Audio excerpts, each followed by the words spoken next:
Bueno, la élite se perpetúa en el tiempo no solo porque tiene poder en distintas esferas de la economía, sino también porque tiene un control, una soberanía de facto sobre todo el territorio nacional a través de la hacienda. En el fondo la hacienda manda al patrón. Y la injerencia que tiene el Estado al interior de la hacienda es mínima, en circunstancias que la mayor parte de la población vive en el campo. Entonces tienen un control territorial y sobre la población muy intenso. Y además controlan el aparato del Estado. Entiéndase, no solo el gobierno, sino también el Parlamento. Y en donde una misma familia, para poner un ejemplo, digamos, puede tener personajes en posiciones de poder en el gobierno, en el Parlamento, en la jerarquía eclesiástica. Entonces, en el fondo, la élite ha copado todas las posiciones de poder que existen al interior del país. Y además una élite que ha hecho del matrimonio una instancia clave para la reproducción del poder.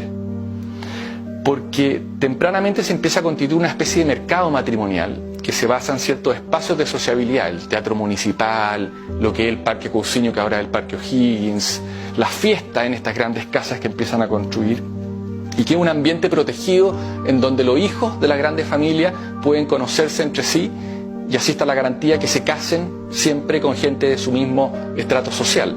Y eso hace que en el fondo el poder se mantenga en las manos de las mismas familias, que sin embargo tienen la capacidad de incorporar familias nuevas, fagocitarlas de cierta manera y sumarlas a sus propias lógicas de reproducción del poder. La raíz fundamental del pueblo chileno es el pueblo mestizo. Las instituciones laborales que van a surgir en Chile, del Valle Central, son todas impuestas por el patrón a una masa marginal mestiza que no tenía derecho a pataleo, como se dice. Entonces el inquilinaje nunca tuvo derecho. No hubo ninguna ley, ni código, ni nada. El peonaje tampoco, el pilquineraje tampoco. Eso es muy importante tenerlo en cuenta. Porque si un pueblo no tiene derechos, ni pasado, ni territorio, ni memoria, ni religión, ni lenguaje, ¿qué haces con él? Lo que quieres. Lo que quieres. Por tanto, puedes violarles sus no derechos.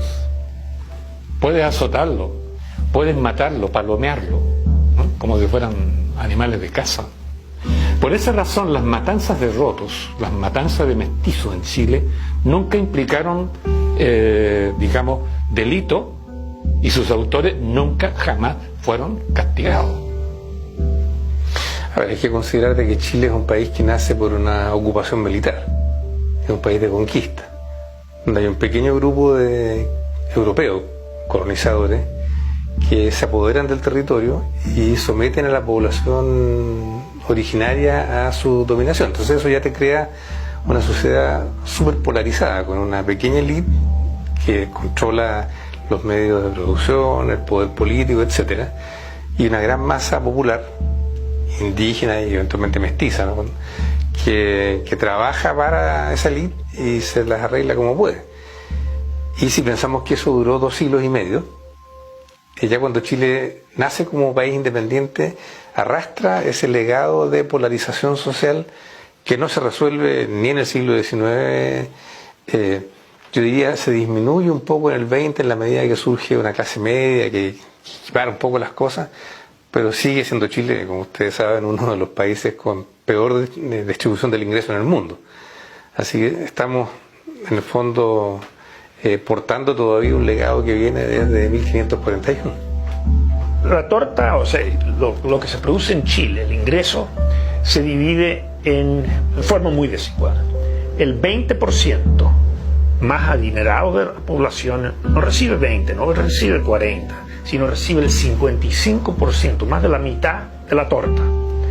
El 20% más pobre, en cambio, recibe apenas 4, una fracción sobre 4%. Por consiguiente, la relación de ingreso entre el quintil más alto y el quintil más pobre es la relación de 55 a 4, que es aproximadamente 14 a 1. Eso nos suena alto, pero para darle una idea de cuán alto es, en Europa, esa misma cifra, Europa, Japón, Estados Unidos, no es 14 a 1, sino es 6 a 1. Entonces Chile es 2 veces más desigual que los países desarrollados. El 1% más rico en Chile concentra el 31% de los ingresos totales que existen en Chile. En Estados Unidos, donde también es posible hacer estas mediciones, es el 20-21%. En Alemania es el 12%. En Suecia es un 9%. De los países que existe medición, Chile es el país que está liderando, lamentablemente. Esa es la magnitud de la desigualdad que se observa en Chile, pensando que Chile tiene una torta mucho más pequeña que la torta sueca. En esa torta más pequeña, un 1% se lleva un tercio, casi un tercio de esa torta. En cambio, en Suecia, que es una torta mucho más grande, el 1% se lleva un poquito menos de un 10%. Estamos hablando de dos mundos totalmente distintos. Es una economía dominada por una élite donde predominan no los auténticos empresarios, sino que los rentistas. Es decir, un pequeño grupo de grandes conglomerados que se han apropiado de los riquísimos recursos naturales del país y que viven principalmente de la renta de los mismos. Y eso genera una sociedad extraordinariamente desigual.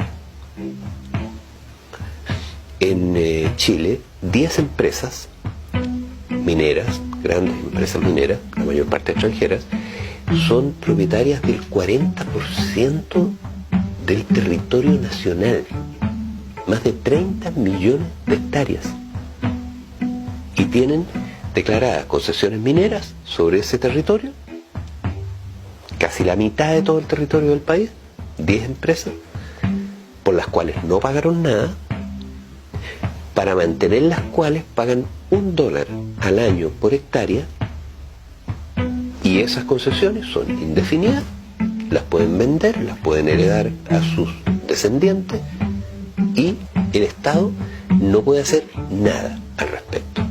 Esa es la situación. Chile ha generado mucha riqueza. El problema es quién se queda con la riqueza. Y eso no lo resuelve estar en la OCDE o no estar en la OCDE. La OCDE nos señala y nos dice, ustedes están en la OCDE, sin embargo, son el país más desigual de toda la OCDE. Eso es lo que nos dice la Organización, ¿no es cierto?, Organizacional de Desarrollo Económico. Nos dice, ustedes están aquí, tienen un ingreso per cápita de $20.000, ¿no es cierto?, pero solo el 9% de la población chilena está en ese supuesto promedio. Entonces nosotros hemos contestado de que estamos casi al nivel de Portugal. La diferencia es que en Portugal el 55% de la gente logra ese promedio. Entonces, en definitiva, el estar en la OCDE nos indica que tenemos un gran desarrollo económico, pero el gran desafío de los países no es solo producir riqueza, es distribuirla. Y lamentablemente en Chile hemos producido mucha riqueza, pero no hemos podido, no hemos sabido o no hemos querido distribuir esa riqueza.